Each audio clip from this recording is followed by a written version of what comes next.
मन के बहुतक रंग हैं, छिन छिन बदले सोए। एक कै रंग में जो रहे, ऐसा विरला कोई। इतना कुछ करने के बावजूद हमारा मन हमेशा दुखी रहता है। बाहरी भक्ति भी करके देख ली, अंतर्मुख भक्ति करके भी देख ली। अब क्या किया जाए ये समझ नहीं आ रहा है कि कैसे इस मन को शांत करें। हम सभी के साथ ऐसा ही होता है। जो कुछ हमारे पास है, मन को उसमें संतुष्टि नहीं है। जो नहीं है उसे प्राप्त करना चाहता है, और जब प्राप्त कर लेता है तब उससे भी उसका सुख दूर हो जाता है। फिर वो कुछ और नया पाना चाहता है। फिर जैसा लोग हमें बताते हैं हम वैसा करने लग पड़ते हैं। कोई कहता है उस धर्म स्थल पे चले जाओ तो हम वहां चले जाते हैं। कोई कहता है ये कर लो तो हम वो कर लेते हैं। कोई कहता है उस गुरु का पल्ला पकड़ लो तो काम बन जाएगा। भाई उस गुरु का पल्ला पकड़ लेते हैं। गुरु जो समझाता है वो समझने की कोशिश करते हैं, लेकिन भाई उसके बावजूद भी हमें सुख नहीं मिलता, शांति नहीं मिलती। मन जितना पहले बेचैन था उतना ही आज भी बेचैन रहता है। तो इधर उधर भागने से अच्छा है कि किसी वक़्त के गुरु का पल्ला पकड़ लो और वो जो समझाएं वो समझो, तब काम बनेगा। आज हम सभी लोग नामधारी हैं। अच्छा, इसके बाद भी यदि हमारा मन दुखी है तो क्यों दुखी है सोच सकते हो? इसका कारण कुछ और नहीं है, हम खुद ही हैं। अच्छा, तीसरी पातशाही श्री गुरु अमरदास महाराज जी ने कहा है, तन मन धन सब सौंप गुर और हुकुम मनिए पाइए। इस लाइन को दोबारा सुनो और फिर इसे गुनगुनाओ। इसके अंतर में जो तत्व ज्ञान छुपा हुआ है इसे समझो कि वो क्या कहना चाह रहे हैं। उन्होंने अपना रियलाइजेशन हमारे सामने रखा है, और ये रियलाइजेशन है तन मन धन सब सौंप गुर को हुकुम मनिए पाइए। भाई ये तीन चीजें हैं, एक तन हुआ, एक मन हुआ और दूसरा धन हुआ। भाई हमसे ये तीन चीजें ही नहीं छूटती। हम सारी जिंदगी इन्हीं तीन चीजों में उलझे रहते हैं। तन को सजाने और संवारने में पड़े रहते हैं, इस तन का अभिमान करते हैं और इस शरीर को ही सच समझते हैं। इस तन की हकीकत सही ना समझने के कारण मन को अहंकार हो जाता है, और मन जो है अपनी मनमानी करता है। कहता है जो कुछ है वो मैं हूं मैं। भाई इसीलिए हमारा मन विषयों को नहीं छोड़ता। मन नहीं छाड़े विषय, विषय न मन को छाड़। इनका यही स्वभाव है, पूरी लागी आड़। ये मन का स्वभाव है। इसी कारण हमारा मन विषयों में आसक्ति रखता है और इन विषयों का चिंतन करता रहता है। तो कहता हूं इन विषयों से बंधा रहता है। कहा है ना, इन पांचों से बंध कर फिर धरे शरीर। जो यह पांचों वश करे सोई लागे तीर। इन्हीं पांच आसक्तियों में उलझकर मन बार बार 84 का हिस्सा बनता है। उसे तरह तरह की योनियों में भटकना पड़ता है और फिर उसे शरीर धारण करना पड़ता है। जो भाई इन पांचों को अपने वश में कर लेगा वही इस आवागमन से मुक्ति प्राप्त कर सकता है। लेकिन कहना बड़ा सरल है। वाणी जो बोली गई है वो संत का अपना रियलाइजेशन है। उन्होंने ऐसा किया और ऐसा ही पाया। हमसे कहते हैं तुम ऐसा करो तुम भी ऐसा पाओगे। इसीलिए तो कहा है तीसरी पातशाही ने, तन मन धन सब सौंप गुर। भाई हमसे ये तीन चीजें गुरु को नहीं सौंपी जाती। भाई क्या ये सौंप पाना गुरु को बहुत मुश्किल है? भाई जब लाखों करोड़ों लोग ये चीज नहीं सौंप पाते तो मुश्किल ही होगा। लेकिन भाई वो लोग कौन है जो ये चीजें अपने गुरु को सौंप देते हैं? वो भी हमारी और तुम्हारी तरह ही तो हैं। शायद हमसे भी आपसे भी ज्यादा साधारण हैं। भाई जब वो लोग कर सकते हैं तो हम क्यों नहीं कर सकते? वैसे देखो, यदि हमारा कोई पड़ोसी अच्छा मकान बनाए तो हम अपना मकान तोड़वाकर उससे अच्छा बनवा लेते हैं। रिश्तेदारी में भी ऐसा ही करते हैं, यारी दोस्ती में भी ऐसा करते हैं, हर चीज में हम प्रतिस्पर्धा करते हैं। तो इस चीज में क्यों नहीं करते?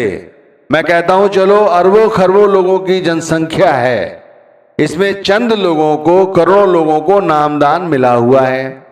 उनमें से कुछ लोग ऐसे हैं जिन्हों को अपने गुरु से अधिक कोई चीज प्रिय नहीं है, वो नाम के सिवाय किसी अन्य रंग में नहीं रंगे हुए हैं। वो ऐसा क्यों कर लेते हैं और हम ऐसा क्यों नहीं कर पाते? भाई ये विषय सोचने का है या नहीं है? अच्छा, एक बीवी जो सेवा कर रही है, उसे देखकर दूसरी बीवी सेवा करने लग जाती है, उसे सहज लगता है। एक व्यक्ति सत्संग जाता है सुनने एतवार के एतवार, पड़ोसी उसको देखकर उसके संग लग जाता है कि चलो भाई मैं भी सुनूंगा सत्संग में क्या समझाया जाता है। पर भाई जो असल चीज है वो क्यों नहीं छोड़ पाते? अब कहते हैं गुरु की शरण ले लो, गुरु छुड़वा देंगे। तो भाई गुरु की भी शरण ली हुई है। मैं आपसे पूछता हूं कितना अरसा हो गया है गुरु की शरण लिए हुए? आप हिसाब लगाओगे तो बहुतों को तो बरसों बीत गए हैं।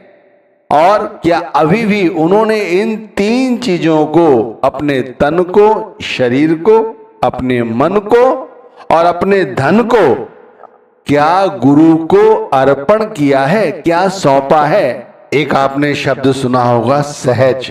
सुख दुख, हान लाभ, मौसम में परिवर्तन, सुबह शाम, दिन और रात्रि, ये सब सहज हैं, सहज। लेकिन हम इनसे ऊपर नहीं उठ पाते, मिनी में उलझे रहते हैं, सच नहीं समझ पाते कि सच क्या है। सब कुछ इकट्ठा कर लिया, सब कुछ जीत लिया, लेकिन जीतने के बाद भी सारी बाजी हार जाते हैं। कैसे?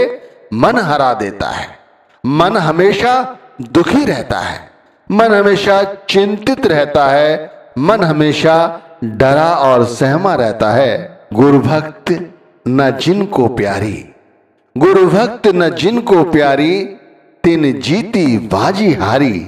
स्वामी जी महाराज ने बहुत अच्छी बात कही है।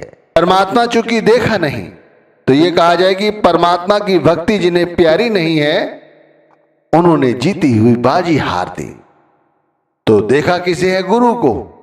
तो मैं कहता हूं जिन्हें गुरु प्यारे नहीं है उन्होंने अपनी जीती हुई बाजी हार दी। जो लोग आज और अभी भी मन के ताबे में हैं, और मैं तो ये कहूंगा कि सारा संसार ही मन के ताबे में है, इसीलिए तो भाई हारा हुआ है, दुखी है, असहाय है, डरा हुआ है, सहमा हुआ है। भाई इन तीन चीजों को सौंपना है गुरु को, केवल इन तीन चीजों को। ये शरीर मेरा है, यदि मेरा है तो मेरा बन के रहे। ये क्यों इसमें उतार चढ़ाव आ रहे हैं? बचपन से युवा हुए, युवा से अब वृद्ध अवस्था की ओर चले जा रहे हैं। शरीर पर वो शक्ति नहीं है, चेहरे पर झुर्रियां आती चली जा रही हैं, कमर झुकती चली जा रही है, फिर भी शरीर का अहंकार नहीं जा रहा है। थोड़ा सा धन इकट्ठा कर लिया है, धन इकट्ठा कर लिया है, धन का अभिमान है। पता नहीं दुनिया की कौन सी चीज खरीद लेंगे और उस खरीदने के बाद कितनी शांति प्राप्त होगी। खरीद के देख लो, उसके बाद फिर किसी और वस्तु को खरीदने की इच्छा मन में जाग जाएगी, लेकिन सुख और शांति नहीं मिलेगी। सुख और शांति इन पदार्थों में नहीं है, न तन में है, न धन में है, न विषयों की आसक्ति में है। सच्ची शांति तो गुरु भक्ति में है। इसीलिए कहा है ना भाई, जीती बाजी हारी। नाम मिल गया उसके बाद भी हम हार जाते हैं, सच्चाई नहीं समझते। एक बार अच्छा मन में विचार तो करो कि हमारे सच्चा साथी कौन है। इस जग में कोई हमारा सच्चा साथी नहीं है। तुम सोचो अपने मन में, कोई नहीं गुरु सम जग में। गुरु हमारी हमेशा संभाल करते हैं। दिन हो, दोपहर हो, शाम हो, रात्रि हो, 24 घंटे। जब से नामदान मिला है गुरु हमारी देखरेख करते हैं।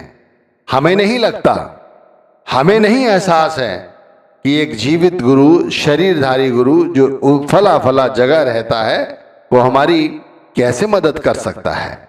लेकिन जो लोग शब्द से प्रेम करते हैं वो जानते हैं कि शब्द है सच्चा गुरु। और जब शब्द हमारे अंदर रम गया है, यानी हम नाम के साथ जुड़ गए हैं, तो शब्द हमारी 24 घंटे संभाल करता है। गुरु हमारी 24 घंटे देख रेख करते हैं, हम उनकी निगरानी में हैं। ये बात हमें क्यों नहीं समझ आती। भाई वे लोग ही जो गुरु से बेमुख हैं, उसके बाद भी मन की सुनते हैं, वे दुखी रहते हैं जो बेमुख गुर से फिरते। 100 भव सागर में गिरते। वो लोग ही रोज यहाँ दुखी रहते हैं, वही अपने मन से कभी नहीं जीत पाते। जो लोग गुरु की संगति करते हैं, जो लोग गुरु का पल्ला पकड़े रहते हैं, 24 घंटे नाम के रंग में रंगे रहते हैं, जो संगत उनकी करते, सो जग से कभी ना डरते। इसीलिए कहा है ना, शब्द मरे सो मर रहे, फिर मरे न दूजी बार। एक बार इस शब्द के अंदर अपने आप को जज्ब कर दो। एक दफा ऐसा करो तो सही, उठो सुबह रात्रि के तीसरे पहर और नाम जपो। ये अभ्यास बना लो।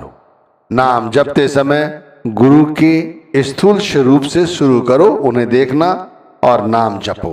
जैसे जैसे नाम का सुमिरन पकता जाए, गुरु के स्थूल स्वरूप से गुरु की चेतन आंखों तक ले आओ। गुरु का निरख आंख और माथा। इस तरह से गुरु के चेतन स्वरूप का ध्यान करते हुए नाम जपो। और जब गुरु का ये स्वरूप किसी ज्योति में परिवर्तित हो जाए, जब ये शब्द धुन को प्रकट करे, तो फिर हमें इस स्थूल स्वरूप की कोई आवश्यकता नहीं है। गुरु का सूक्ष्म स्वरूप हमारे अंदर प्रकट हो चुका है, हमें उसी का ध्यान करना है। यही परमात्मा का सच्चा ध्यान है। आप चाहे जितनी भक्ति कर लो, कभी भी शांति नहीं मिलेगी, मन हमेशा ही दुखी रहेगा। ये 3 चीजें गुरु को सौंप दो। मैं कहता हूं सुबह उठो, जब भी उठ सकते हो तब उठो। रात्रि के तीसरे पैर उठ सकते हो तो अच्छी बात है। जब आंख खुले, मैं तो कहता हूं पलंग से अपना पैर धरती पे जब रखो, जब मन में ये 3 संकल्प कर लो कि ये शरीर गुरु का है, परमात्मा का है। जो कुछ है इस शरीर के अंदर, यानी मन, आत्मा, जो कुछ भी है वो सब का सब गुरु का है। ध्यान रखना, इस तन के ही अंदर मन है, मन कहीं बाहर नहीं है, मन इसी शरीर के अंदर है। तो ये सब कुछ गुरु को सौंप देना है। ये तन सौंप देना है, मन सौंप देना है, और जो कुछ इकट्ठा किया है वो सब गुरु का है, कहना नहीं है। ये अंतर में विचार करना है, इसमें विश्वास लाना है, इसे अमली जामा पहनाना है। कैसे अमली जामा पहनाना है? जब हम किसी से बर्ताव करें, किसी के साथ संबंध स्थापित करें, तो ये सोच कर बोले कि सामने वाले को ये ना लहे कि ये जो बोला जा रहा है अहंकार में बोला जा रहा है। नहीं, लोभी, क्रोधी, कामी, ईर्ष्यालु जो इन द्वंद्वों में फंसे रहते हैं, वो हमेशा ही काम की बोली बोलते हैं, आसक्ति की बोली बोलते हैं। हमें ये बोली नहीं बोलनी, हमें तो गुरु के द्वारा दिए गए नाम का सुमरण करते हुए जो हमारी आत्मा को सत्य का बोध हुआ है, वो ज्ञान रूपी बोली बोलनी है। सतगुरु का नाम पुकारो, सतगुरु को ही अरे धारो। उस गुरु ने जो नाम दिया, उस नाम के साथ जुड़े रहो और इस तरह गुरु को पुकारो कि हमारा हृदय बस उन्हीं के स्वरूप के साथ